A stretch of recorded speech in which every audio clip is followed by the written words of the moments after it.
Muy bien, bienvenidos de regreso. Vamos a estudiar ahora el tópico titulado La herida y el cautiverio de la bestia. Para los que tienen el manual, el comienzo del capítulo está en la página 169. Página 169 del manual. Vamos a estudiar la herida y el cautiverio de la bestia. Pero antes de hacerlo, queremos pedir la bendición del Señor. Así que les invito a inclinar sus rostros para orar. Padre Celestial, gracias por tu palabra. Una guía segura en un mundo que anda tan confundido. Pedimos, Señor, la dirección de tu Santo Espíritu, para que nuestras mentes no estén confundidas, sino que estemos fundamentados sobre la verdad eterna. Gracias por escucharnos. Te lo imploramos en el nombre de Jesús. Amén. Vamos a repasar un punto que estábamos tratando en nuestra última clase. Vamos a Apocalipsis 13 y el versículo 10. Apocalipsis 13 y el versículo 10.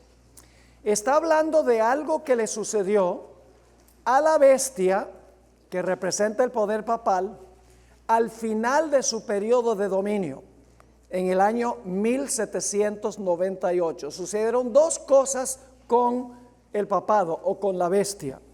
Dice allí, si alguno lleva en cautividad, va en cautividad. Es decir, el sistema ahí va a quedar cautivo. Y luego dice, si alguno mata a espada debe ser muerto. Así que el papado, la bestia, llevaba a la gente cautiva y el sistema iba a ir cautivo.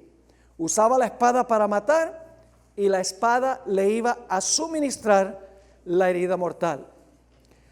Ahora queremos enfocarnos en estos dos puntos, la herida mortal y el cautiverio de la bestia. Quiero comenzar mencionando que generalmente en la iglesia adventista se ha dicho que el cumplimiento de este versículo 10 de Apocalipsis 13 fue cuando el Papa Pío VI fue llevado preso por el general Berthier, a donde murió en exilio en Francia en 1799. Pero el cumplimiento de esta profecía es mucho más abarcante que el cautiverio de un papa. En realidad no fue un papa específico que fue llevado al cautiverio, fue la bestia la que fue llevada al cautiverio. Es decir, el sistema en su totalidad fue al cautiverio en 1798. Ahora, ¿qué significa eso? Significa que mientras el Estado le suministraba la espada al poder papal, el papado podía poner sus dogmas y sus prácticas. Durante ese tiempo estuvo libre de llevar adelante su obra mientras podía usar la espada del poder civil. Pero en 1798, cuando le quitaron la espada, cuando la espada se volcó contra ella, recibió una herida mortal y fue al cautiverio porque ya no tenía libertad para hacer lo que había hecho durante los 1260 años. Ahora, la mejor forma de entender el cautiverio del papado es yendo al mismo libro de Apocalipsis. Vamos a notar en unos momentos otro lugar a donde habla de un cautiverio que nos ayuda a entender el cautiverio del papado o el cautiverio de la bestia. Ahora, Satanás, sin lugar a dudas, hoy en el mundo está suelto y libre. ¿Están de acuerdo? Ahora, ¿cómo ejerce Satanás su poder en este mundo? No lo hace directamente, lo hace a través de ¿qué? Lo hace a través de los poderes civiles del mundo. Vamos a anotar un ejemplo muy interesante, no está en el manual, pero vamos a anotarlo. Apocalipsis el capítulo 3, Apocalipsis el capítulo 3, en realidad el capítulo 2 más bien, el capítulo 2, y vamos a anotar el versículo 10. Esta es una de las 7 iglesias del libro de Apocalipsis. Y vamos a notar lo que Satanás hizo con esta iglesia, la iglesia de Esmirna. Dice en el versículo 10, no temas en nada lo que vas a padecer. He aquí, el diablo echará a algunos de vosotros en la cárcel para que seáis probados y tendréis tribulación 10 días. Sé fiel hasta la muerte y yo te daré la corona de la vida. ¿Quién iba a echar a los feligreses de la iglesia de Esmirna en la cárcel? El diablo. ¿El diablo lo hizo personalmente? ¿Vino y los agarró y los metió a la cárcel? No. ¿Cómo fue que lo hizo? Lo hizo a través del emperador Domiciano. Es decir, Satanás usó al emperador para cumplir sus propósitos. Usó al poder civil, en otras palabras. Tenemos otro ejemplo. En Apocalipsis 12 habla de una mujer que tiene un bebé en su vientre. Está por nacer el bebé. Y dice que se para el dragón al lado de la mujer para devorar al hijo tan pronto el hijo naciese. ¿Quién es ese dragón? Satanás. Entonces Satanás se paró al lado de María para devorar a Jesús cuando nació. No. ¿Qué poder usó Satanás para cumplir sus designios? Usó a un gobernante civil de Roma. Satanás cumple sus propósitos en este mundo empleando los poderes civiles para cumplir sus propósitos. ¿Están conmigo? Ahora, otro ejemplo. Faraón. Cuando Dios iba a librar a Israel de Egipto, ¿hubo una oposición tremenda de parte de Faraón? Sí. ¿Saben que a Faraón se le llama el gran dragón en Ezequiel 29:3? Pero ¿quién era el que no quería que el pueblo de Israel fuera librado? Satanás. Satanás usó a Faraón para cumplir sus propósitos. El punto es que mientras Satanás puede usar los poderes civiles del mundo, él está libre para cumplir sus fines y sus propósitos. Ahora, vamos a recordar lo que encontramos en Apocalipsis el capítulo 20. En Apocalipsis el capítulo 20 desciende un ángel del cielo con una cadena en su mano. ¿Y qué va a hacer con esa cadena?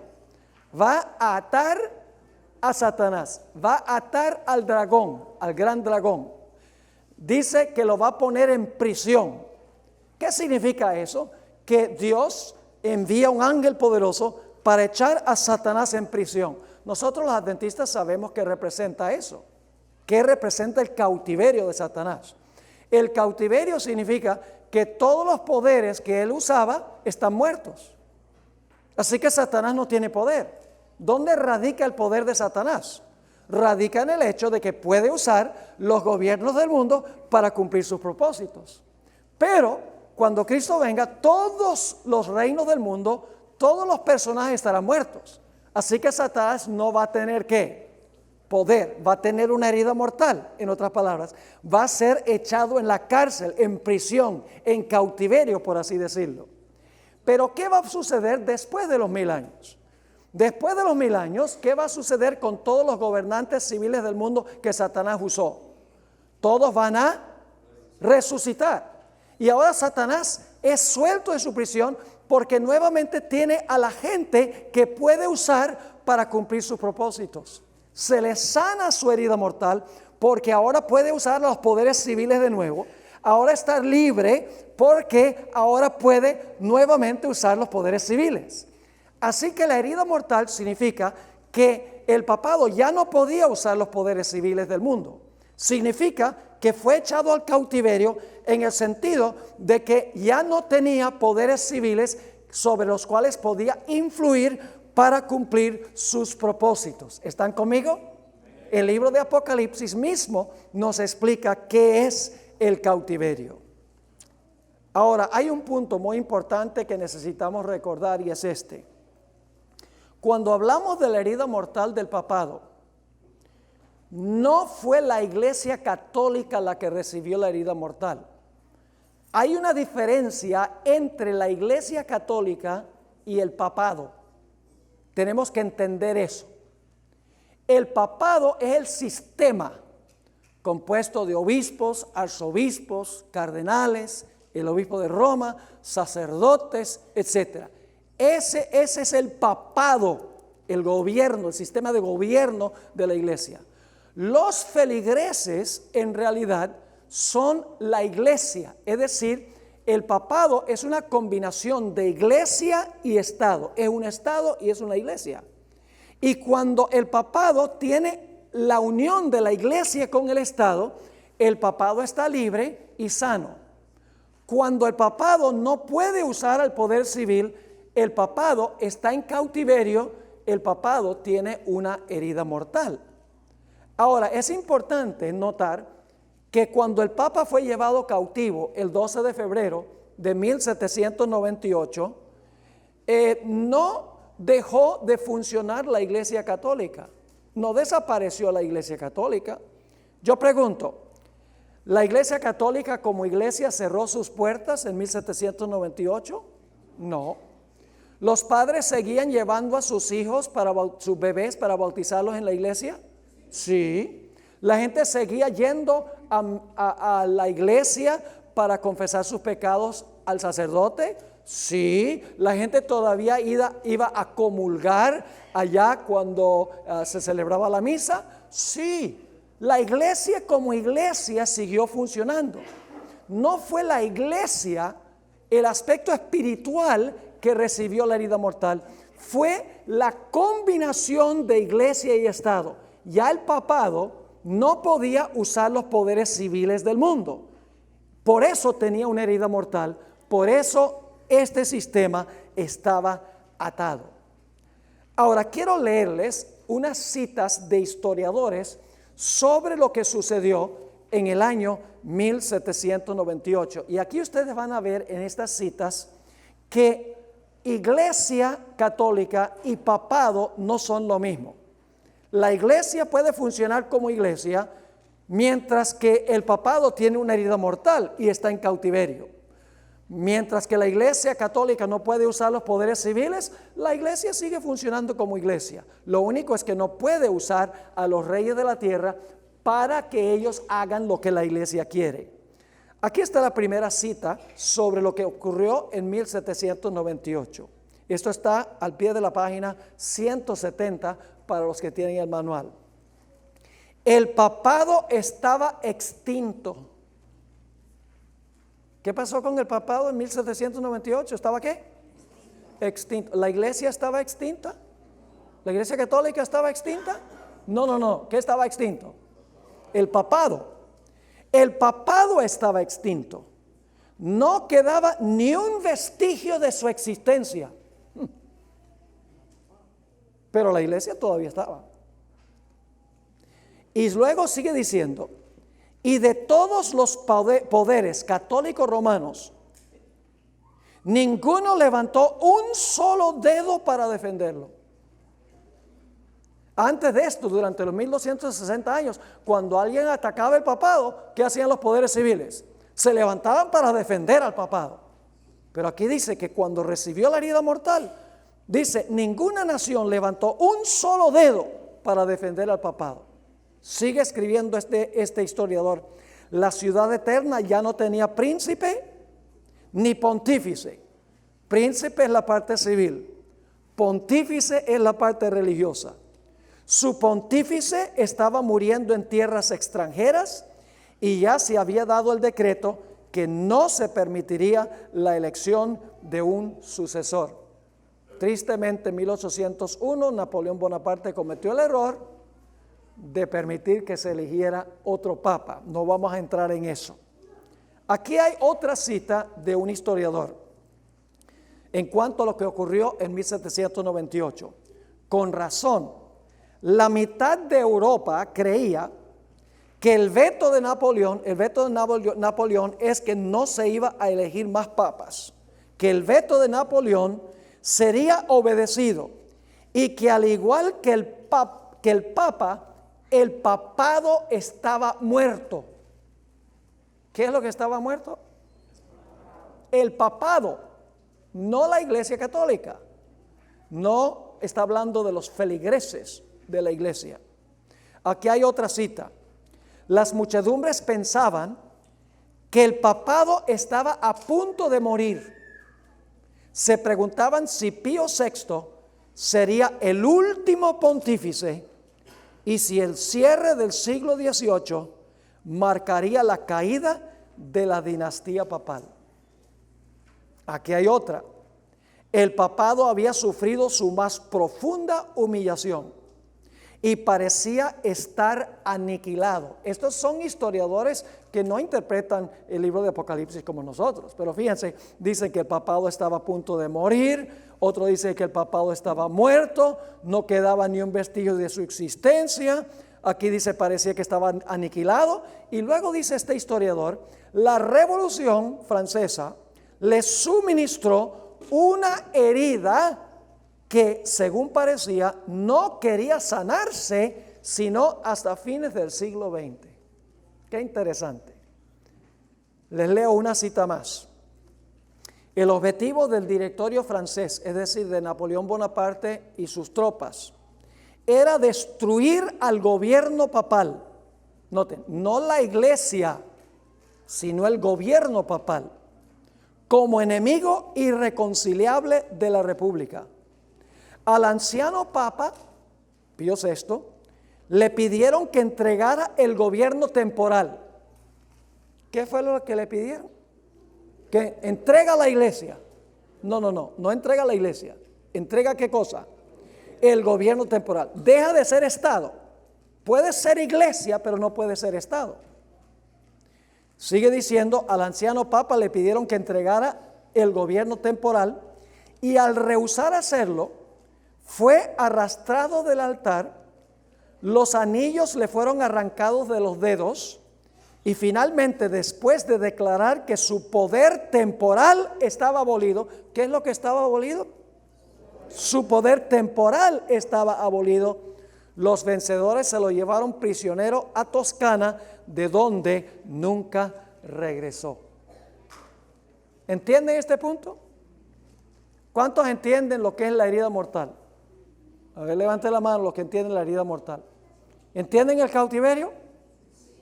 Mientras el papado puede usar la espada de poder civil, ¿cómo está? Está libre y está sano. Cuando pierde la capacidad de usar la espada del poder civil, el papado está herido y está preso. ¿Está claro? Igual que Satanás, mientras puede usar los poderes civiles del mundo, está sano y libre. Cuando mueren todos, está atado y herido. Pero cuando resuciten todos los que usaba, recupera su poder, está sano y libre nuevamente. Ese es el significado de la herida mortal. Ahora, la herida mortal se suministró en el año 1798. ¿Será ese el fin del poder papal? Daniel 7 menciona solo 3 etapas de la cuarta bestia, pero Apocalipsis agrega una etapa de la cuarta bestia. En Daniel 7, 23 y 24 dice, hay 3 etapas. Hay el imperio romano gobernando solo, el imperio romano se divide en 10 reinos, luego el cuerno pequeño gobierna 1260 años, al final recibe una herida mortal.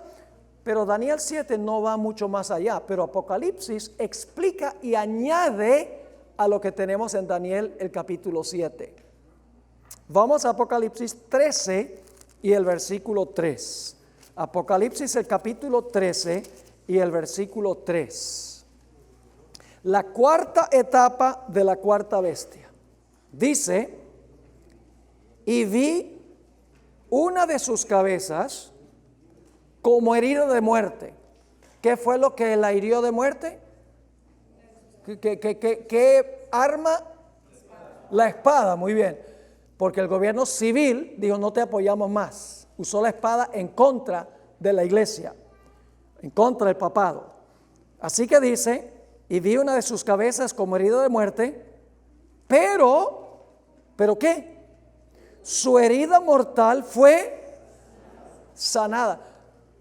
el cuerno pequeño, la bestia va a tener otro periodo de dominio. ¿Va a recuperar la espada? Sí. ¿Va a recuperar su libertad? Sí, Señor. Porque dice, su herida de muerte fue sanada y se maravilló todo Panorama City. También se maravilló toda la tierra en pos de ¿quién? La bestia. ¿Cuál bestia? La misma que gobernó 42 meses. ¿El papado va a recuperar su poder? Lo dice la profecía y lo estamos viendo delante de nuestros ojos. Si ustedes no han estado leyendo los periódicos y viendo las noticias, no sabrían cuánto poder está cobrando el papado en esta época. Más adelante en este tema les voy a hablar de algunas cosas que están ocurriendo. Entonces, ¿cuáles son los objetivos y las aspiraciones del papado? Yo mencionaba en una presentación anterior que ni Juan Pablo II, ni Benedicto XVI, ni Francisco I hacen referencia a la segunda venida de Cristo Jesús. ¿Cuántos de ustedes han oído hablar alguna vez a Francisco I decir que la segunda venida de Jesús es la gran esperanza para arreglar todos los problemas del mundo? Nunca. ¿Saben por qué? Porque el papado no cree que la sociedad va a mejorar a través de la segunda venida de Jesús. Va a cambiar como resultado de la segunda venida de Jesús. Ellos creen que la iglesia, recuperando el apoyo de los poderes civiles, va a poder resolver los problemas de la sociedad para establecer el reino de Cristo aquí en la tierra, bajo el dominio del poder papal, ayudado por los poderes civiles del mundo. Ese es el objetivo del poder papal. Quiero leerles ahora una cita muy interesante que leí anteriormente en un tema, pero ahora vamos a leerlo en este contexto.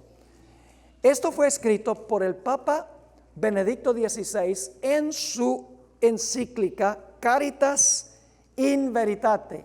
Significa caridad en la verdad o amor en la verdad. Fíjense que aquí él expresa cuáles son los objetivos del poder papal. Se encuentra al pie de la página 171. La acción del hombre sobre la tierra está inspirada y sustentada por la caridad. Contribuye a la edificación de esa ciudad de Dios universal hacia la cual avanza la historia de la familia humana. ¿Hacia qué está avanzando la familia humana? Hacia la edificación de ¿qué cosa? De esa ciudad de Dios universal. Ahora, eso suena bien bonito. Podríamos pensar, la Nueva Jerusalén. Esa no es la ciudad de Dios universal que está en la visión del Papa. Sigamos leyendo. En una sociedad en vías ¿de qué? Globalización, el bien común, ¿el qué? El bien común y el esfuerzo por él, el esfuerzo por el bien común, han de abarcar necesariamente a toda la familia humana, es decir, a la comunidad de los pueblos y naciones, dando así forma de unidad y de paz a la ciudad del hombre y haciéndola en cierta medida una anticipación que prefigura la ciudad de Dios sin barreras.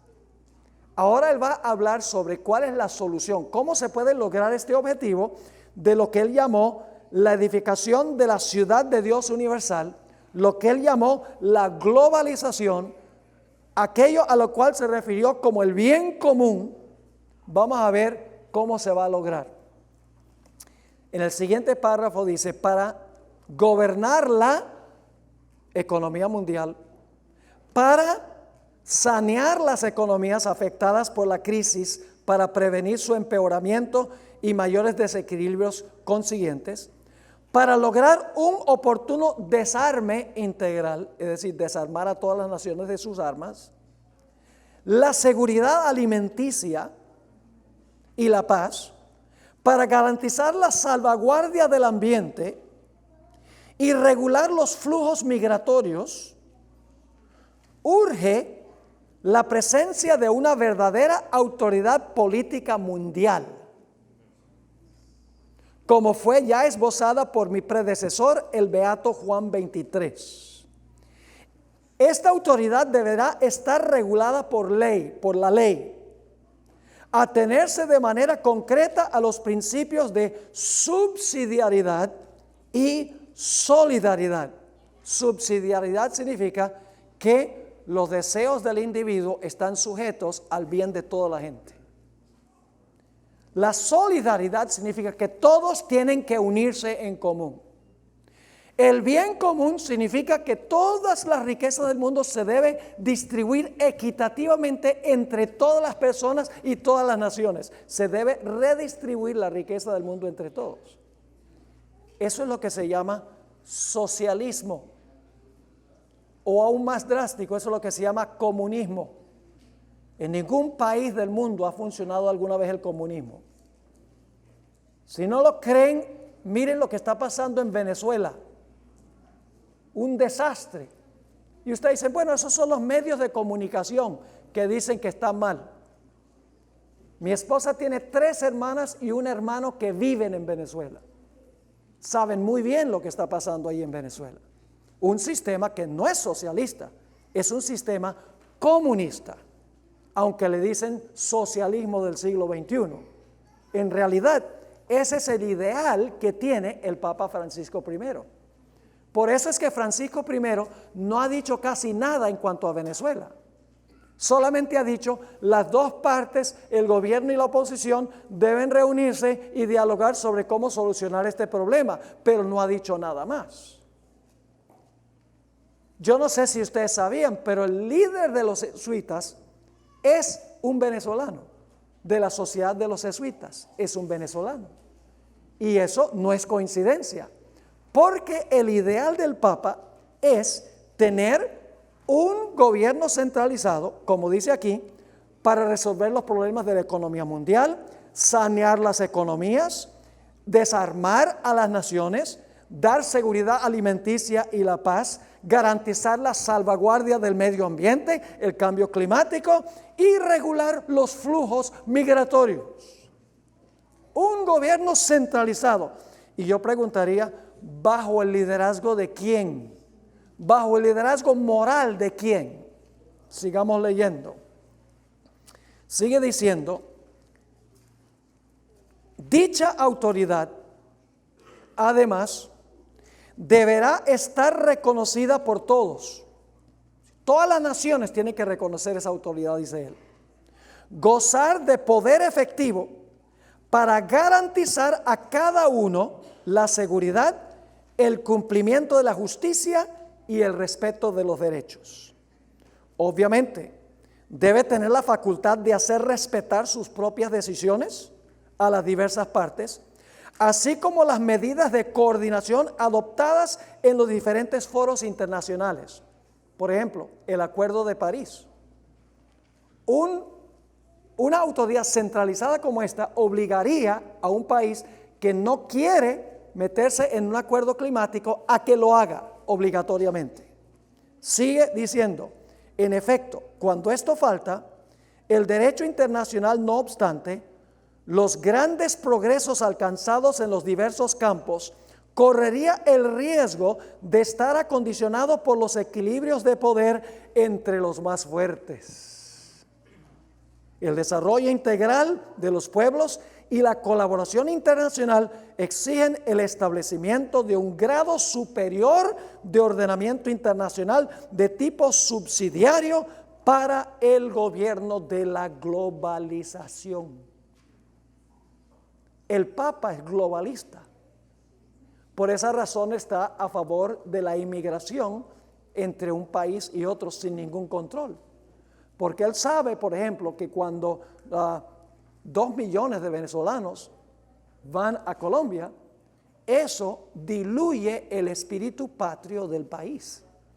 El propósito es que cada país no piense que debe hacer lo suyo y que debe gobernarse a sí mismo, sino que todos los países se unan para el bien común.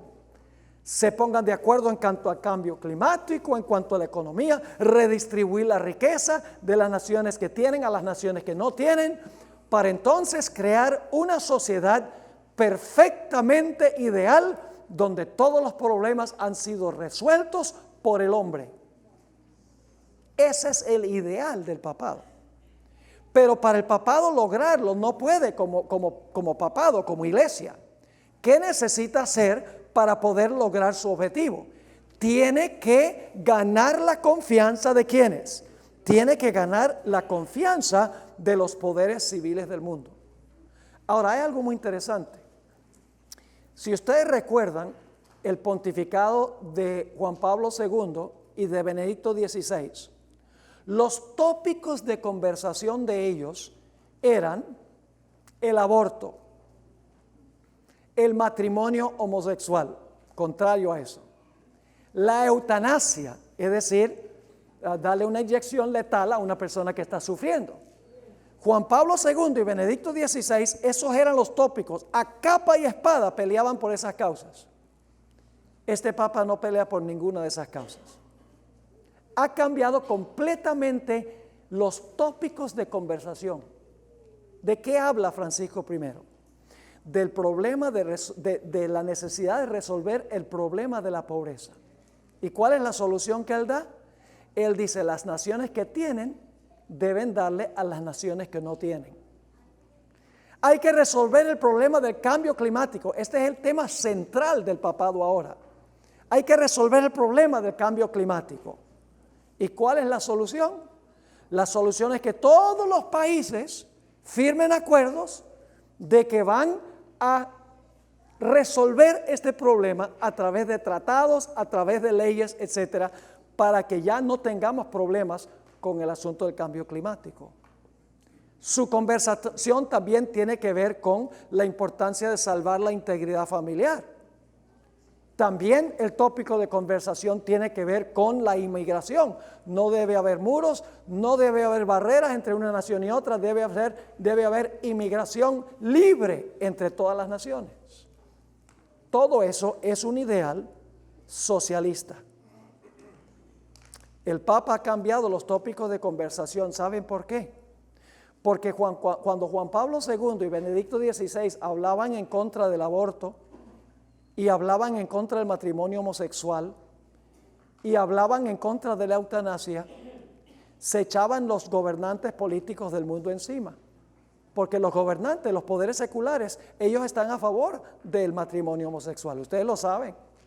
Se aprobó inclusive por la Corte Suprema en los Estados Unidos. Están en favor de LGBT. Están en favor de la inmigración, las Naciones Unidas, la inmigración abierta, sin ninguna barrera. Están a favor de tomar la riqueza de los países desarrollados para mandar el dinero a los países que no se han desarrollado o que están en vías de desarrollo. Esos son los tópicos de conversación de él. ¿Por qué razón? Porque esos tópicos son los tópicos que están tratando los gobernantes del mundo, las Naciones Unidas. Esos son los tópicos que los reyes de la tierra quieren oír. Lo que quiere el Papa es echarse al bolsillo a los poderes civiles del mundo, para luego la iglesia dictar lo que debe hacer la sociedad para crear, según él, una sociedad perfecta. ¿Recuerdan el tema que estudiamos sobre la Torre de Babel? ¿Era ese el objetivo de los constructores de la Torre de Babel? Unirse en un sistema global para exaltar la grandeza del hombre, para resolver los problemas. Dijeron, si hay otro diluvio, vamos a construir una torre con la tecnología para que no nos ahoguemos la próxima vez. Todo se basaba en la grandeza humana, las obras humanas, la salvación humana, doctrinas y tradiciones humanas. Ese es el punto de vista hoy del papado. Y ustedes podrán decir, bueno, el pastor Bora está siendo radical. Nada más lo que tienen que hacer, hermanos y hermanas, es leer. Tenemos que aprender a leer. Tenemos que hacer investigación, tenemos que estar alerta, despiertos. Jesús dijo que debemos velar. Eso significa que debemos estar al tanto de lo que está pasando en el mundo económico, social, el mundo político, el mundo religioso, para que sepamos a dónde estamos nosotros en la historia. Quiero leerles ahora una cita. Esta fue escrita por una periodista llamada Ayn Rand. Lo escribió en 1967. ¡Wow! ¿Cuántos años llevan desde 1967? 51 años, ¿verdad? Esto se escribió hace 51 años, cuando el papado no tenía los mismos objetivos de hoy. Fíjense lo que escribió. La Iglesia Católica nunca ha desistido de su deseo de restablecer. ¿Qué significa restablecer? Usted no puede restablecer lo que no existió una vez. La Iglesia Católica nunca ha desistido de su deseo de restablecer la unión medieval de la Iglesia y el Estado, con el objetivo final de crear un Estado y una teocracia de alcance global. Hace 51 años. ¿Cuáles son los objetivos? Restablecer la unión medieval de la Iglesia y el Estado, lo que existió en el pasado, con el objetivo final de crear un Estado y una teocracia de alcance global. La Iglesia-Estado romano es un híbrido, un monstruo de poder eclesiástico y político. Su idiosincrasia política es totalitaria. Y cuando se le ha dado la oportunidad de implementar sus principios, el resultado ha sido la represión sangrienta. Si en los últimos 30 años, recuerden que está escribiendo en el 67, si en los últimos 30 años ha suavizado el tono de sus declaraciones de tener poder plenipotenciario, supremo e irresponsable, y ha asesinado menos gente que antes, este cambio de conducta no se debe a un cambio de ideas, sino a un cambio de circunstancias. ¿Cuál es el cambio de circunstancias? Que no puede usar los poderes civiles. Sigue escribiendo. La iglesia, esta mujer es secular, no es ni siquiera religiosa, es secular. No está comentando sobre Apocalipsis 13, no es teóloga. Sigue escribiendo. La iglesia-estado romano en el siglo XX se está recuperando de una herida mortal. Si o cuando recupere, ¿qué significa recupere? Que una vez lo tuvo. Si o cuando recupere la plenitud de su poder y autoridad, impondrá un régimen más siniestro que cualquiera que el planeta jamás haya visto. ¿Cómo les parece? Lo que dice Apocalipsis. Su herida mortal fue sanada y se maravilló toda la tierra en pos de la bestia. ¿Y qué va a pasar con los que no se maravillan en pos de la bestia? No podrán comprar ni vender. Y se dará finalmente un decreto de muerte contra ellos, como los decretos de muerte que se daban cuando el papado usaba los poderes civiles durante los 1260 años. Philip Spener escribió hace más de 200 años lo siguiente. Era un gran predicador que traía reavivamientos. Dice lo siguiente: estoy convencido que la Babilonia romana recuperará su antiguo poder antes que le sobrecaiga el juicio final. Me temo que la mayoría de las naciones, intimidadas por su poder y aterrorizadas por su brutalidad, permitirán que el yugo del cual se despojaron hace 200 años les sea colocado de nuevo. Y no era adventista. Así que ¿a dónde estamos nosotros ahora en la gran cadena profética? Vamos a repasar. Babilonia, Medo-Persia, Grecia, el Imperio Romano, se divide el Imperio Romano, se levanta un cuerno pequeño, arranca 3 cuernos, gobierna 1260 años, 1798 recibe una herida mortal. Y luego esta tarde en 2 temas vamos a estudiar en cuanto a un poder que se levanta cuando la bestia del mar recibe su herida mortal y pierde su poder. Es una bestia que se levanta de la tierra y tiene 2 cuernos como de cordero, pero termina hablando como un dragón. Esta tarde en los 2 temas les voy a demostrar de Apocalipsis 13, al estudiar en cuanto a la segunda bestia, que es los Estados Unidos de América, que le va a devolver la espada al poder papal y la va a soltar del cautiverio, devolviéndole la espada del poder civil. Los Estados Unidos será el poder que le sanará la herida al poder papal. Todo lo que hace la bestia de la tierra, lo hace para complacer a la primera bestia. Es decir, la segunda bestia que representa a los Estados Unidos, todo lo hace en favor de la primera. Y ustedes dicen, ¿cómo es eso? Apocalipsis 13 dice que ejerce toda la autoridad de la primera bestia. Manda a todos a adorar a la primera bestia. Todo lo hace en presencia de la primera bestia. Hace una imagen de la primera bestia. Impone la marca de la primera bestia. Es decir, la bestia representada por el poder representado por la bestia con cuernos de cordero, todo lo que hace es para restaurarle el poder a la primera bestia, al poder papal. Y ustedes dicen, eso nunca puede pasar, que no puede pasar.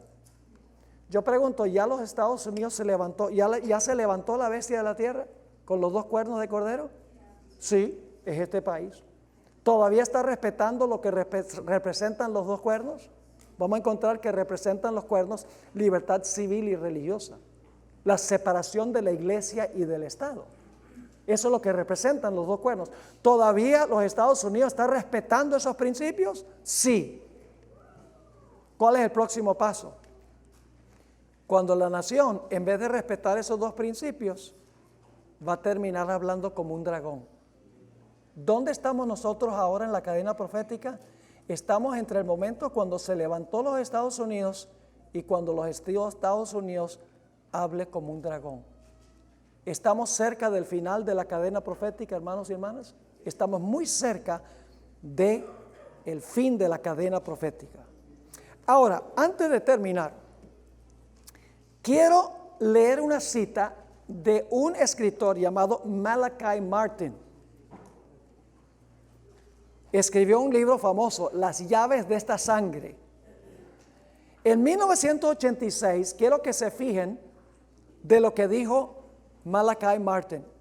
Esto se encuentra en la revista Christianity Today, noviembre 21, 1986. Escuchen con cuidado. Él no sabe que está comentando sobre Apocalipsis 13, no tiene ni la menor idea, pero es interesante cómo los historiadores, como son historiadores, escriben las cosas sin saber que están escribiendo en cuanto a las profecías bíblicas. Dice, por 1500 años y más, Roma papal había mantenido un dominio con mano fuerte sobre cada comunidad local del mundo. ¿Qué había hecho el papado por 1500 años? Había mantenido un dominio con mano fuerte sobre cada comunidad local del mundo. Y luego dice esto, en gran medida, y admitiendo algunas excepciones, ese era el punto de vista romano. ¿Cuál era el punto de vista romano? Mantener un dominio con mano fuerte sobre cada comunidad local del mundo. Dice él, ese era el punto de vista romano, ahora escuchen bien, hasta que 200 años de inactividad, ¿cuántos años? 200 años de inactividad le fueran impuestos al papado. ¿Quién le impuso la inactividad? Dice, 200 años de inactividad le fueron impuestos al papado por los grandes poderes seculares del mundo. Ahora, si ustedes van hacia atrás de 1986, 200 años atrás, porque él dice por 200 años, los poderes, dice él, los poderes seculares del mundo, que son los gobiernos, han mantenido inactivo al papado. ¿Qué evento fue lo que causó que el papado estuviera inactivo los últimos 200 años? Está escribiendo en 1986. Si van hacia atrás 200 años, ¿a dónde llegan? A la Revolución Francesa. 1986, 1886, 1786. La época cuando Francia se levantó contra el papado y los gobiernos civiles se volcaron en contra del papado. Entonces, según él, ¿qué es lo que ha mantenido al papado inactivo? No la Iglesia Católica, el papado inactivo por los últimos 200 años. Dice, la inactividad le fue impuesta por los grandes poderes seculares del mundo. Ahora, aquí viene el punto. Durante los últimos 200 años el papado ha estado inactivo. ¿Por qué ha estado inactivo el papado? No la iglesia, el papado. Porque tiene una herida mortal. Porque está en cautiverio. No ha podido montarse encima de los poderes civiles de nuevo. ¿Qué tiene que suceder para que su herida mortal se sane y para que se escape del cautiverio? ¿Qué tiene que suceder para que se active de nuevo? Tiene que recuperar la espada y tiene que escapar del cautiverio. Ahora, si fue enviada al cautiverio y fue herida porque el poder civil le quitó la espada, ¿qué significa? La curación de la herida. Significa que se le va a devolver la espada y se le va a devolver la libertad. Los poderes civiles van a permitir que se les monte encima de nuevo. ¡Wow! Y lo estamos viendo. Ahora, en 1862 escribió este cardenal Henry Manning su libro, y quiero leer cómo él veía la Iglesia Católica en 1862. Esto es ya 75 años después de la herida mortal. No solamente Francia se volcó contra el papado, todas las naciones de Europa se volcaron contra el papado y formaron gobiernos democráticos. Fíjense lo que él escribió. Ved a esta Iglesia Católica, esta Iglesia de Dios, frágil y débil, rechazada aún por las naciones que se dicen católicas. Allí vemos a la Francia católica, a la Alemania católica y la Italia católica, rechazando la idea del poder temporal del vicario de Jesucristo. No solamente era Francia, dice aquí Francia, Alemania, Italia y otros países. Y luego sigue escribiendo, y como la iglesia parece ser débil, y el vicario del Hijo de Dios repite sobre la tierra la pasión de su maestro, nos escandalizamos y escondemos de él el rostro. Esa es la condición de la iglesia 75 años después de la herida mortal. Está reconociendo que la iglesia ha sido abandonada por los poderes civiles. Y menciona 3 naciones, Francia, Alemania e Italia, a donde está el Vaticano. Ahora tenemos que hablar un momento sobre lo que dijo Elena G. de White. Los gobiernos del mundo van a permitir que la ramera se les monte encima de nuevo. Lo dice Apocalipsis 17, 1 y 2. Ahí Juan vio una gran ramera sentada sobre muchas aguas, que representa multitudes, naciones, lenguas y pueblos. Fornica, dice, con los reyes de la tierra, y está llena de la sangre de los santos y de los mártires de Jesús. Ahora, fíjense lo que escribió Elena G. de White. ¿Cómo se va a sanar la herida? Conflicto de los siglos 620. Dice ella, derróguense. ¿Qué significa derróguense? Es una palabra que no usamos mucho en español. Derrogar significa ¿qué? Quitar. o eliminar. Derróguense las medidas restrictivas impuestas en la actualidad por los gobiernos civiles. ¿Quién impone las medidas restrictivas ahora? Cuando ella escribió, los gobiernos civiles. Ella dice, quiten eso y déjesele a Roma que recupere su antiguo poder y se verán resucitar de una herida mortal, resucitar en el acto su tiranía y sus persecuciones. ¿Qué es lo que restringe al papado según ella? Los gobiernos civiles del mundo. ¿Cuándo es que vendrá otra vez, según ella, la tiranía y las persecuciones de este sistema? Cuando los poderes civiles derroguen las medidas que restringen a este poder papal. Ahora, no solamente será los Estados Unidos. Dice que todo el mundo se maravillará en pos de la bestia. Estamos viendo a los protestantes uniéndose con la iglesia romana a diestra y a siniestra. Los grandes evangelistas de la televisión, los que tienen programas de televisión que alcanzan a miles y miles, todos han ido al Vaticano a visitar al Papa, por invitación del Papa. Rick Warren, famoso libro, La Iglesia con Propósito. Tony Palmer, Joel Osteen, James Robison, Kenneth Copeland y otros grandes líderes protestantes han expresado gran admiración por el papado. Aún Billy Graham, mientras estuvo vivo, dijo, yo y el Papa estamos de acuerdo en casi todo. El gran evangelista protestante Billy Graham y el fundador de TBN, Paul Crouch, dijo, yo no estoy protestando nada. Tony Palmer dijo, la protesta ha terminado, ya no hay razón para existir la reforma protestante. Eso están diciendo los protestantes de los Estados Unidos, que según la profecía se van a unir con el poder papal. Pero esto no será un asunto regional, será un asunto global. En el libro Testimonios para la Iglesia, tomo 6, página 27, Elena White escribió lo siguiente: cuando los Estados Unidos, el país de la libertad religiosa, se una con el papado para forzar la conciencia y obligar a los hombres a honrar el falso día de reposo, los habitantes de todo país del globo serán inducidos a seguir su ejemplo.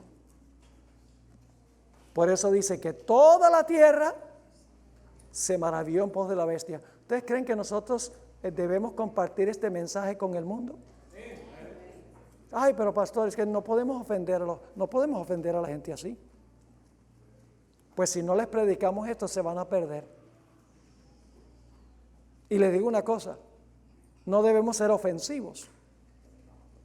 No debemos hacer como dicen algunos, que el Papa es un monstruo y que tiene la cola escondida debajo de la sotana.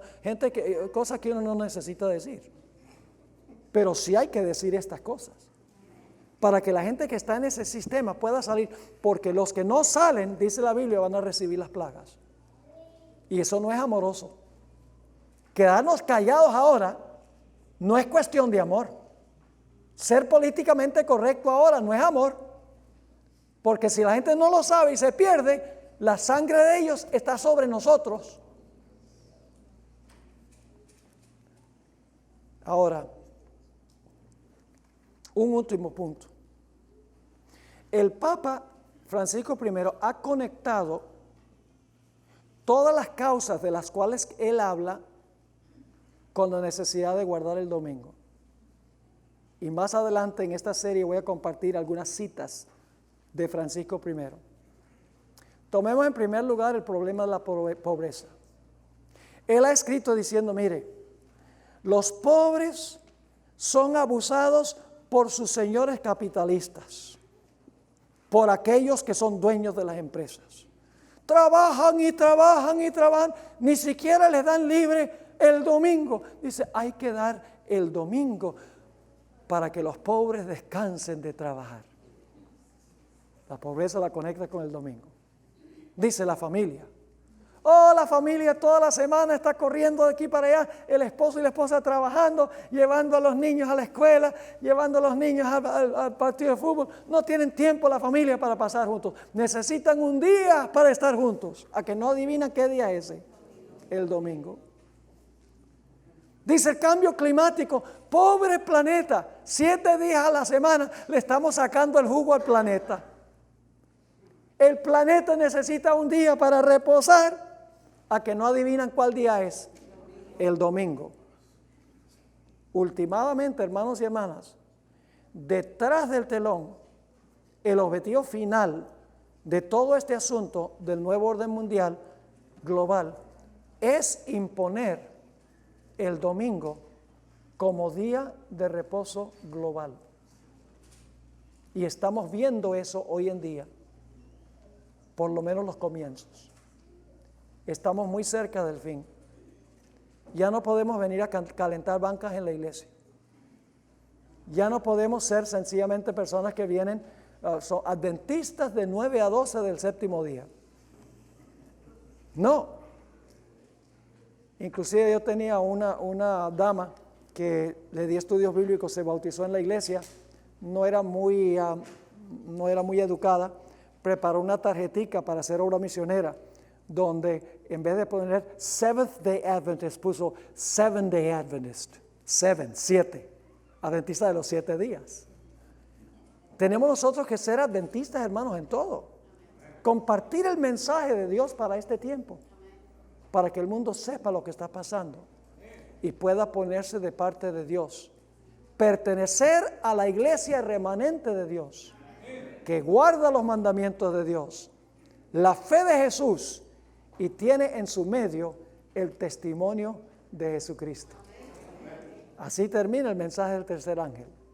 Dice, aquí está la paciencia de los santos. Aquí están los que guardan los mandamientos de Dios y la fe de Jesús. Dios tendrá en medio de un mundo rebelde a un remanente fiel. Y Dios protegerá a ese remanente fiel y separará finalmente victorioso sobre la bestia, su imagen, su marca y el número de su nombre, parados sobre el mar de vidrio mezclado con fuego. Hermanos y hermanas, en ese día no falte ninguno.